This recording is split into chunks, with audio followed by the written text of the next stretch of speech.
வெற்றி பெற வேண்டும் என்ற நோக்கில் அனைவரும் களத்தில் தீவிரமாக பணியாற்றி வருவதாக நீலகிரி மாவட்டம் குன்னூர் தொகுதியில் திமுக சார்பில் போட்டியிடும் KM ராஜு தெரிவித்துள்ளார்.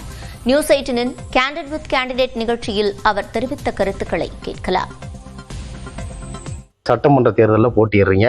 குன்னூர் தொகுதியை பொறுத்த வரைக்கும் உங்களுக்கான வரவேற்பு எப்படி இருக்குது? களம் எப்படின்னா இருக்கு?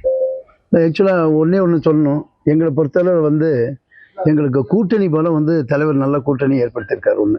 அப்புறம் எங்கள் நிர்வாகிகள்லாம் பொறுத்தளவில் கொஞ்சம் சுணக்கம் இருந்தாலும் இப்போ எல்லாமே ஜெயிச்சாகணும்னு ஒரு முடிவுக்கு எல்லாமே களத்தில் இறங்கி நல்லா வேலை செய்ய ஆரம்பிச்சிட்டாங்க.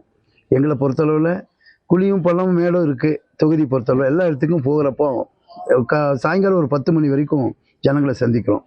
குறிப்பாக சொல்லப்போனால் நேற்றுக்கு தாழ்த்தப்பட்ட சமுதாய மக்களை போய் சந்திக்க போனோம்.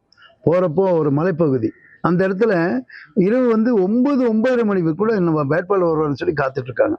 ஸோ அதெல்லாம் பார்க்குறப்போ எழுச்சி நல்ல எழுச்சியாக இருக்குது.